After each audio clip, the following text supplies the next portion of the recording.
It's episode 2 already. You're going to learn the 3 things to never tell a real estate agent when you're negotiating with them. And I unpack my very first project. All that and more.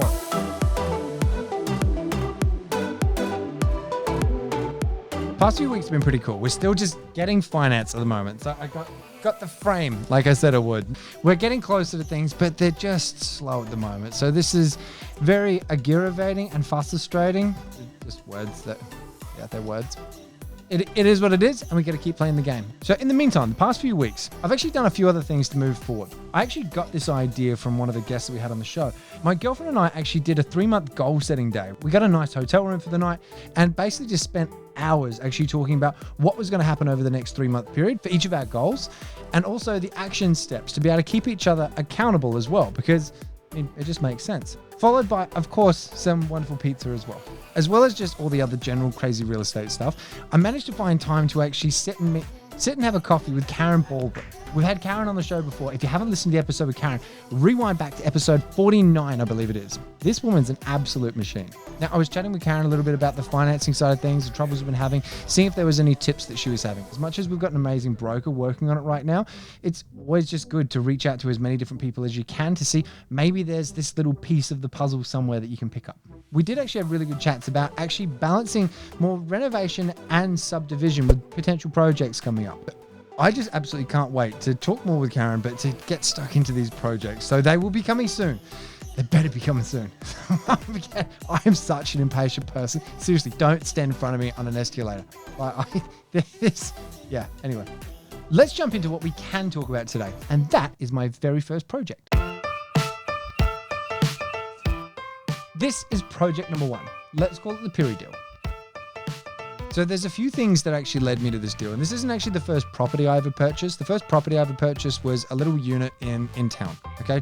So just to do like a really quick 30-second recap on pretty much like 10 years of my life. I started as a diamond driller, earned some money and put it into an apartment. I then had an accident on a drill rig. I couldn't walk properly for like 4 years. I fell into a huge depression, end up basically, as I refer to them, as my professional alcoholic years. Now, I was a lot of fun to be around. I was in a very dark and crappy place. Ended up finally pulling myself out of that place. Went on the complete opposite. As soon as I could walk properly again, ended up walking from Adelaide to Melbourne for charity, then rode a bike from Darwin to Adelaide within like 14 days, and then got into real estate sales. So I've been doing sales for about 6 years or so. So that's pretty much the past 10 years of my life in what I think was about 30 seconds.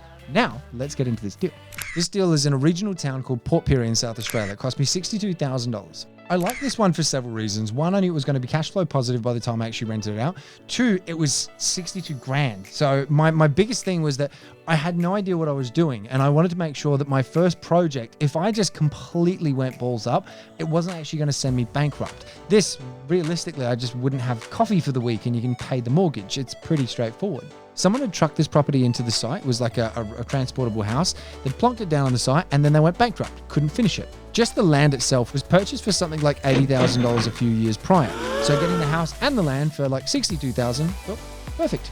All I needed to do was give it a quick cosmetic renovation, connect the power, connect the water, and put in a septic tank. I estimated costs of around that kind of $30,000 and was hoping for a reval of around 120. This wasn't about making big bucks. This was about doing my first project, understanding more about the process, and really doing it in a way that was just going to be safe, that wasn't going to send me backwards or bankrupt. Now, the first challenge was actually getting the loan approved. It was a house on a site with no services connected. All of the banks were basically saying, if it was just a block of land, yeah, done, here you go. And if it was a house with all the services connected, done, here you go. But because it's a house that can technically be transported away, we're not actually going to lend on the house and the land. We're only going to lend on the land. My father gave me a small loan of $1 million. I had to put in like a substantial amount of my capital in so I could actually purchase this, because I wasn't earning lots of money at this stage. This was when I was on minimum wage. So you got to remember, this was like 40 grand a year income. This was like 40 grand a year income styles. And I had something like 65 grand in savings all up. It's not been easy for me. So I had to close, renovate, and do the whole deal.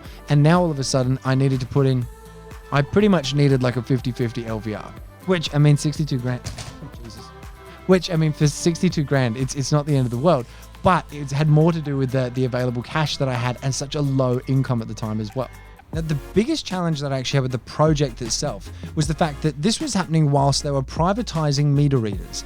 Now, in true government fashion, they ended up committing to the privatization without actually committing to how the process was going to work. So I needed my power completely connected. Like I literally got a Stobie pole put in so they could be power to this site. But because they hadn't committed to how the process was going to work, there was over a 6-month delay to actually get power connected to this site. Now, this is exactly what I'm talking about with smaller deals. Because if this was a 6-month delay and I had paid $500,000 or $1 million for the site, that's going backwards very quickly in a big way. 6-month delay, like, I wasn't happy about it, but at the end of the day, apart from the opportunity cost of what I also could have got into, there was no real financial cost in that sense. Which again, for my very first project, I was super stoked about. Now, as far as how I solved this problem, I didn't. What I did was I learned from it. I learned that there are certain things that are going to be out of your control and the importance of having cash buffers in place. Because as much as this was a property that it wasn't going backwards, like I've just discussed a million times, like financially it was fine, it could have. And it taught me a very valuable lesson of making sure that there's always going to be certain things that unfortunately are just going to be out of your control. You have to expect the unexpected in real estate. But the other real challenge for me was actually just the logistics of this. I don't know if you know South Australia at all, but I live in Adelaide. And Port Pirie is probably around 3 hours away from me. So basically what I'd do is I'd finish my opens on a Saturday. I'd finish my opens at like 2-3 o'clock. I'd get in the car and I'd get there at 5-6 o'clock. Basically, I'd work throughout the whole night, end up sleeping on the floor, and I'd end up working all of Sunday and then I'd come home. Now that was all well and good because this wasn't a huge renovation. This was a carpet, curtains, paint, like it was a very basic cosmetic upgrade. But the thing that was annoying was because this was my first renovation, I didn't have a system at all. I had no planning with this. So when I forgot something, it was a 6-hour round trip of being able to come back. And sometimes it's the dumbest thing that you forget too. It's like seriously, like you have all of your gardening equipment to do the gardening side of things, but you forget the shovel, but then you've got the pick, and then you're trying to plant plants with a pick instead of actually doing it with a shovel. What this taught me was the importance of putting together a plan and actually putting together a workflow, which now I do with projects. But with this one, yeah, I just had to learn the hard way, unfortunately.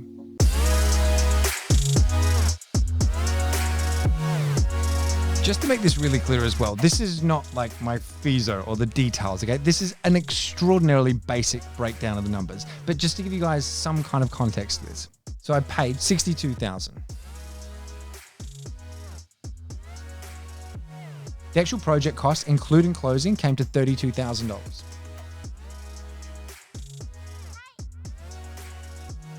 I actually think it was like 32,168 or whatever, 32 grand. Now the holding costs on top of that were like $2,000. So again, this is what I'm talking about, guys. Like nothing, basically free considering how long I had to hold that thing for. Now the first reval came in at $125,000, which then left me with a gross profit of $29,000. Then at the start of this year, ended up getting revaled again at $150,000, which then ended up taking the profit to $54,000. This property rents out for $225 a week. So renting at $225 a week with essentially a purchase of $96,000 gives this a gross rental return, so a GRR, stands for gross rental return, of 11.7%. Now that is stupidly big, okay? That's not a normal gross rental return by any stretch of the imagination. And nor am I actually saying like you should do this. This is in no way recommendations. I'm simply explaining my first steps that I've taken. But what this did mean for me though, is that meant that I was positively geared by around $75 per week. $327 per month, which equates to just a touch under $4 grand per year. I think it's 3,900 per annum. So, to get a tally going for section number 1 of this whole goal of $50,000, we can now look at this and go, we are almost 10% of the way there from project number 1. I don't have champagne or anything, but I feel like this could maybe be a time to celebrate.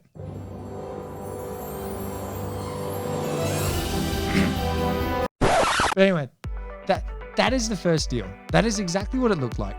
I'm not super proud of this deal as like, this is the most amazing deal that I brag about. Like, it's like, yeah, check me out, real estate superstar.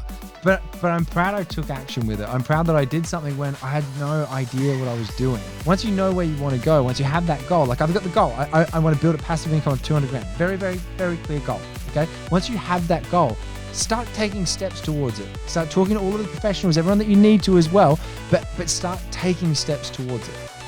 These are my first steps. They're not going to be perfect, but they're my first.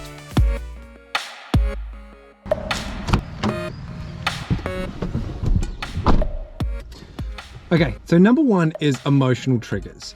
Don't tell an agent something that you absolutely love about a property. This is something that I actually walk every seller through. Is we've got the 3 different kinds of buyers: your emotional buyers, your general buyers, and your bargain buyers.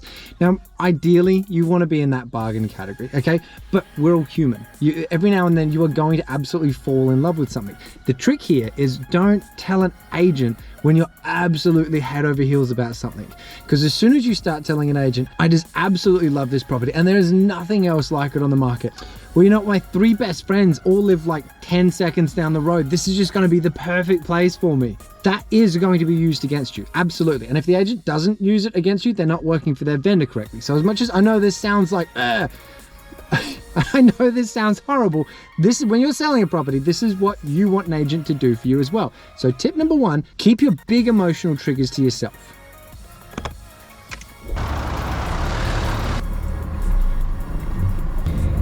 Now, the next big one is time-sensitive information. Absolutely keep this to yourself. Now, I understand that sometimes you absolutely need to communicate timeframes. But there's a big difference between saying something along the lines of, we'd really love to be in the property in the next 30 to 45 days, versus saying something like, our lease has run out, we've got nowhere else to stay, and we have to be in this property within 45 days. If you let an agent know that you've got a real time pressure that you're working with, again, it sounds horrible, but they will absolutely use this against you, because then they know that you need to work within this time frame. And if you don't, you're potentially going to lose this house, and maybe pushing you up another $5, $10, $20, $50,000, however much it is not as bad as the alternative of either potentially being homeless or living with your in-laws or whatever it is. So if you need to talk to an agent about a time frame, that's totally fine. And I'm not saying don't ever talk about time frames, because you're going to need to talk about time frames, okay? But whatever you do, don't give away that something is absolutely imperative to happen by X date, because realistically, that's going to be used against you.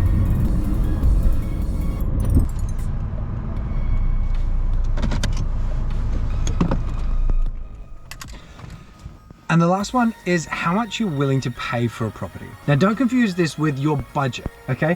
I don't care. Again, if you tell me you've got 800 grand to spend and I'm selling you a $300,000 house, it doesn't all of a sudden make a $300,000 house worth 800 grand just because you have it to spend. However, if I ask you a very simple question, which it still baffles me that people even answer this, like seriously, don't answer this. If I ask you this, or if any other agent asks you this, do not answer this question, okay? The question is, let's just say you've made an offer. Just so I can know, Mr. and Mrs. Buyer, if this offer isn't accepted by the vendors, just to avoid the whole back and forth, what would your next offer be? The amount of people that instantly tell me, oh, you know, look, we could probably go up another 20 grand. Boom. Yeah. As soon as that sentence comes out of your mouth, you have just paid another 20 grand. You want to make sure that you're hitting the ball back over the net. I like to use a little bit of a tennis analogy, but doing it in a really tactful way that doesn't shut it down, but also doesn't directly commit to any kind of a number, because that's what you want to do. As soon as you've committed to a number, that is now the price. That is now what you're paying. In summary, don't tell an agent your emotional triggers. Don't tell an agent any kind of time-sensitive information. And lastly, don't tell them what you're actually willing to pay for the property. 1, 2, 3. Take these tips, guys. I really hope they save you some money. And if there's anything you actually want to know specifically, just put it in the comment section below, okay? I'm more than happy to answer them. I hope you've enjoyed Agent Tips, my very first project. Next, if this thing hasn't changed yet, okay? I really want to have that like finance done and be like, pew, pew, pew, pew, pew, pew, pew, pew, pew. That's making it rain. That's what finance looks like. Well, in my head it does. Tune into the Pizza and Property Podcast, and I will see you on the next episode.